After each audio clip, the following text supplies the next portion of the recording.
முக்காலில் ஈசுர அம்சம் ஆகி முன்பினும் தன்னிழல் காணாமல் நிகழும் முக்காலும் அற்ற இடத்தே பரமுத்தி எனும் பெருவாழ்வு ஆகும் ஆனந்தமே குகபிரம்மம் சச்சிதானந்த ஞான சதானந்த பிரமம் ஆனந்தமே குகபிரம்மம் சச்சிதானந்த ஞான சதானந்த பிரம்மம்.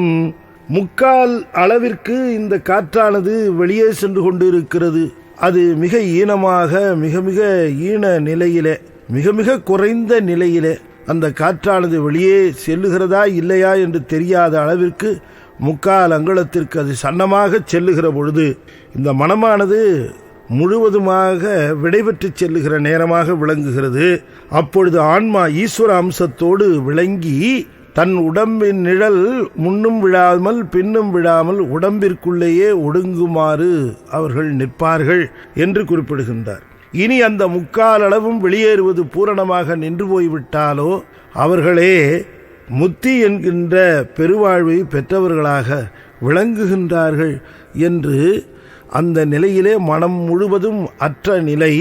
இப்படி மனமானது உறங்குகிற பொழுதும் அற்ற நிலை, அது முழுவதுமாக ஒரு அற்ற நிலை கொஞ்சம் கொஞ்சமாக குறைந்தும் விளங்குகிறது.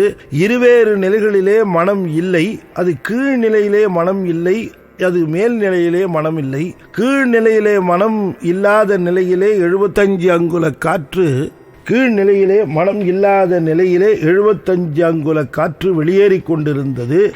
இப்பொழுது மிகப்பெரிய மேல்நிலையிலே காற்று முழுமையாக வெளியேறுவது நின்று போய் மனமானது அற்றுப்போய் கிடக்கின்ற அந்த நிலையிலேதான் மிக அற்புதமான இந்த முத்தி என்கிற நிலை வாய்க்கிறது என்று சுவாமிகள் குறிப்பிடுகின்றார். ஆனந்தமே குக பிரம்மம் சச்சிதானந்த ஞான சதானந்த பிரம்மம்.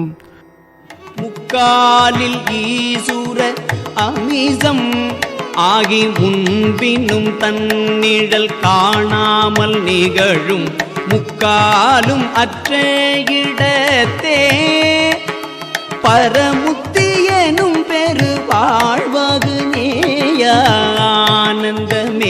குக பிரம்மம் சச்சிதானந்த ஞான சதானந்த